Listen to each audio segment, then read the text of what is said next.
हरे कृष्णा। आप सभी का आज के इस कार्यक्रम में स्वागत है। आज हम एक बहुत ही अद्भुत भगवान जगन्नाथ की नाम के बारे में सुनने वाले हैं, क्योंकि आज इंटरनेशनल योगा डे भी है। तो मैंने सोचा कि ये जो भगवान का नाम है, उनका नाम है सदा योगी। तो इस नाम के ऊपर चर्चा करेंगे और भगवान के इस नाम के ऊपर मनन करने की कोशिश करेंगे। सदा योगी का मतलब क्या है? बहुत सारे लोग जो है योग को गलत समझ जाते हैं। तो यहाँ पे योग का, यहाँ पे सदा योगी का मतलब क्या है कि भगवान जगन्नाथ जो है हमेशा जागृत अवस्था में रहते हैं, वो कभी सोते नहीं है। और दूसरों की वेदनाओं को, दूसरों के कष्टों को वो मिटाते हैं, हील करते हैं। उसको हम सदा योगी बोलते हैं। तो ये जगन्नाथ का एक नाम है। तो आज हम जगन्नाथ की कुछ महिमा, कुछ कहानियां सुनेंगे। और ये बहुत पुरानी कहानियां नहीं है, ये 2000 के बाद होने वाली ये कहानियां हैं। और ये मायापुर में हमारे एक जगन्नाथ मंदिर है जिसका नाम है राजापुर जगन्नाथ। और उस राजापुर जगन्नाथ की कहानियां हैं जो 2000 साल के बाद हुआ है। मतलब 2000 2001 के बाद जो कहानियां हुए, वो कहानियां मैं आपको बताने वाला हूँ। तो कभी कभी हमको लगता है कि ये सारे पुराने कहानियां हैं जो आप अभी नहीं होते हैं। तो हम अभी नए कहानियां सुनेंगे जो हाल ही में हुए हैं भक्तों के साथ।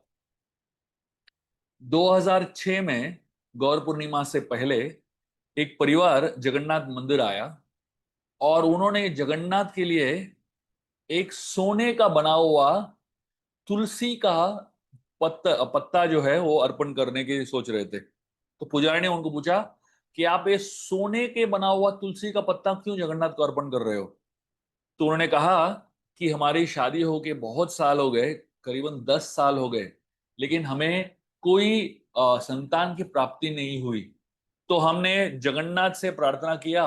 बहुत कोशिश करने के बाद, अलग अलग प्रार्थनाएं, अलग अलग चीजें करने के बाद हमको किसी ने बताया कि जगन्नाथ के पास जाइए और जगन्नाथ से प्रार्थना कीजिए। तो उन्होंने कहा हमने जगन्नाथ से प्रार्थना किया कि अगर हमें बच्चा हुआ तो हम आपको एक सोने का तुलसी पत्ता देंगे। और उस प्रार्थना के बाद 1 साल के अंदर उनको संतान की प्राप्ति हुई। और उन्होंने इस सोने के तुलसी के पत्ते को जगन्नाथ को अर्पण किया। और पुजारी ने उस सोने के तुलसी पत्ते को जगन्नाथ के सर पे रख दिया। और जगन्नाथ का वो एक आभूषण बन गया है अभी। एक बार राजापुर क्षेत्र में एक मुसलमान परिवार था। और ये मुसलमान परिवार जो थे, इनके एक पुत्र था और एक पुत्री थी। और दोनों जो थे करीबन संपूर्णतः अपना आंख खो बैठे, पूरा ब्लाइंड हो गए थे। और उन्होंने बहुत सारे अलग अलग प्रकार के ट्रीटमेंट कराए और हजारों रुपए खर्चे किए इनको ट्रीटमेंट कराने के लिए। और जो आई स्पेशलिस्ट थे, उन्होंने बच्चों का निरीक्षण किया और उन्होंने कहा कि ये बच्चे जो है 75% देख ही नहीं पाएंगे। तो ये माता पिता बहुत ही दुखी हो गए और उनको समझ में नहीं आ रहा था कि क्या करें। उस समय 2005 में वो जगन्नाथ मंदिर आए। उनको जगन्नाथ के बारे में और जगन्नाथ की शक्तियों के बारे में पता चला। और जगन्नाथ मंदिर आके उन्होंने प्रार्थना किया और उन्होंने पूरी अपनी कहानी जगन्नाथ को बहुत श्रद्धा पूर्वक बताई। और उन्होंने ये बताया कि अगर मेरे बच्चों को उनकी आंख, उनके नेत्र वापस मिल जाते हैं तो मैं आपके लिए एक आईना दूंगी। तो ये बंगाल में एक ट्रेडिशन है ऐसा। तो कुछ ही दिनों में जब इन्होंने प्रार्थना किया, कुछ ही समय में उनको उनकी जो दोनों बच्चे हैं, उनके नेत्र कंप्लीटली ठीक हो गए। और डॉक्टर्स भी अचंभित हो गए कि ऐसा हो गया। और उसके मुताबिक इन माता पिता ने जगन्नाथ के लिए एक आईना दिया। एक बार 2005 में ये कहानी होती है राजापुर जगन्नाथ मंदिर में। स्नान यात्रा होता है। अभी स्नान यात्रा का समय पीरियड ही चल रहा है। तो स्नान यात्रा के 2 दिन के बाद जो पुजारी थे वो जगन्नाथ मंदिर आए और उनको यूजुअली स्नान यात्रा का समय जो होता है भगवान अंदर रहते हैं, और उस समय जो है पुजारी जो है वहां पे भगवान का जो पेंटिंग वगैरह होता है, जो भी काम होता है करने का, वो उस समय हो जाता है।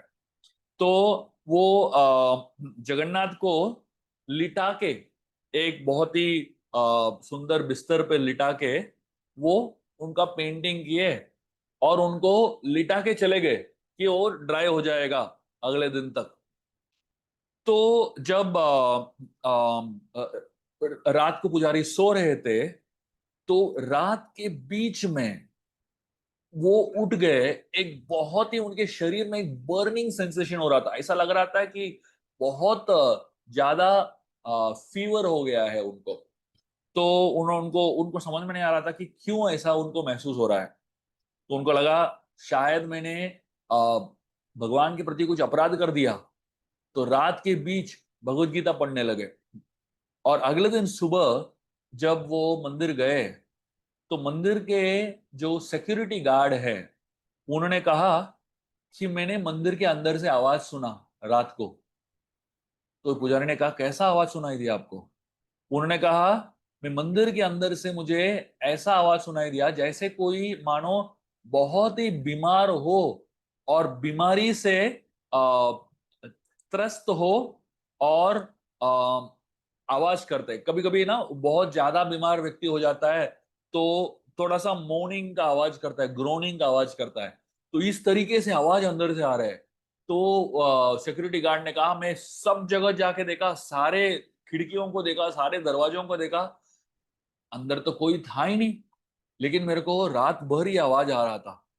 तब उनको पता चला कि जगन्नाथ जो है वो स्नान यात्रा के बाद सही में बीमार हो जाते हैं, और उनका टेम्परेचर इतना बढ़ जाता है और इतना वो पीड़ित रहते हैं कि उनके मुंह से आवाज भी निकलता है।